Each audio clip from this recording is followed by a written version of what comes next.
tripes quand je vois des émigrés qui essayent de s'en sortir et qu'on laisse noyer. Enfin, qu'est-ce qu'on ferait, nous, si nos enfants étaient dans ces bateaux-là, quoi. Et ça, c'est inacceptable.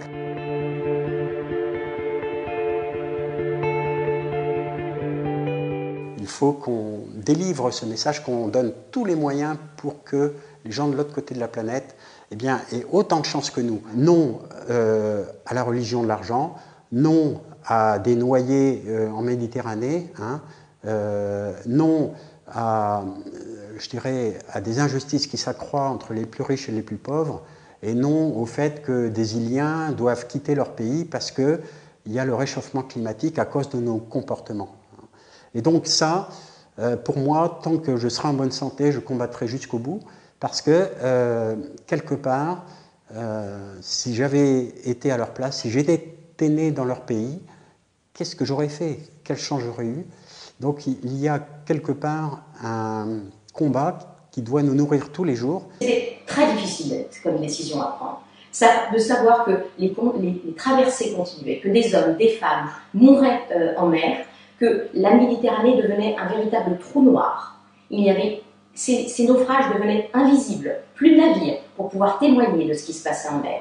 Et ce savoir, nous, confinés à Marseille, était extrêmement compliqué. Mais vous l'imaginez bien, encore plus difficile pour ces personnes.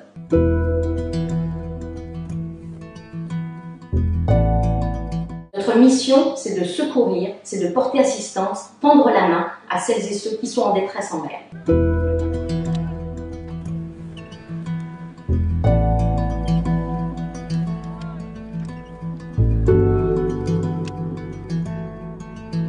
Il n'était pas responsable de repartir en mer lorsque les ports se sont fermés, les frontières se sont fermées, les relèves d'équipage étaient devenues impossibles.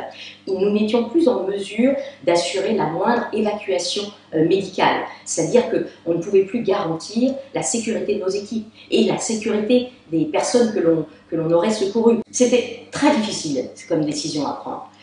De savoir que les traversées continuaient, que des hommes, des femmes mouraient en mer, que la Méditerranée devenait un véritable trou noir. Ces naufrages devenaient invisibles, plus de navires pour pouvoir témoigner de ce qui se passait en mer. Et ce savoir, nous, confinés à Marseille, était extrêmement compliqué. Mais vous l'imaginez bien, encore plus difficile pour ces personnes.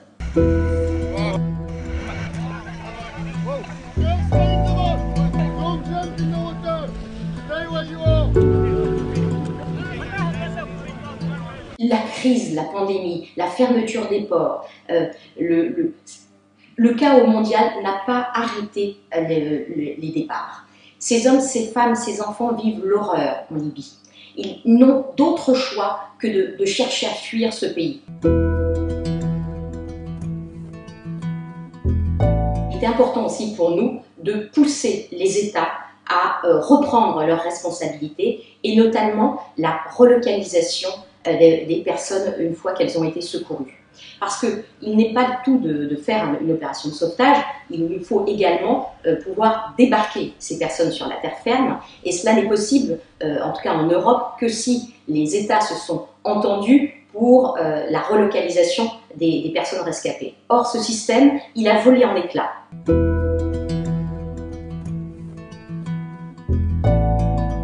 C'est notre responsabilité en tant qu'être humain, en tant que citoyen, ce sont nos valeurs. Ne pas laisser des personnes mourir en mer. Et quelle mer? C'est la Méditerranée. C'est cette mer où nous baignons chaque été. C'est notre mer. C'est aux portes de l'Europe. Nous nous sommes réorganisés. Nous sommes prêts à repartir. Nous repartons en mer pour porter secours.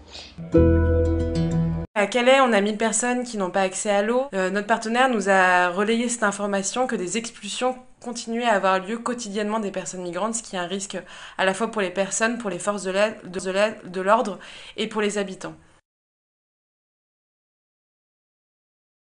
Très concrètement, on a des partenaires qui maintiennent en télétravail leur permanence juridique pour permettre de garder un lien avec les personnes migrantes, parce que nombreuses sont celles qui sont préoccupées par la situation, qui se demandent si leurs droits sociaux vont être maintenus pendant la crise, et puis aussi pour maintenir les recours juridiques si nécessaire. On a des partenaires qui sont mobilisés à la frontière franco-britannique, donc à Grande-Synthe, à Calais, mais aussi ailleurs, pour nous relayer à la fois la situation rencontrée par les personnes migrantes, qui est désastreuse depuis des mois et des années, mais qui est empirée par la situation du Covid-19. Donc à Calais, on a 1000 personnes qui n'ont pas accès à l'eau. À Grande-Synthe, la situation est la même. Une citerne a été installée pour 600 personnes. Et pire encore, notre partenaire nous a relayé cette information que des expulsions continuaient à avoir lieu quotidiennement des personnes migrantes, ce qui est un risque à la fois pour les personnes, pour les forces de l'ordre et pour les habitants. Nos partenaires se mobilisent aussi pour dénoncer les violations des droits fondamentaux par des démarches de plaidoyer. Donc certains sont dans les zones d'attente, dans les zones aéroportuaires.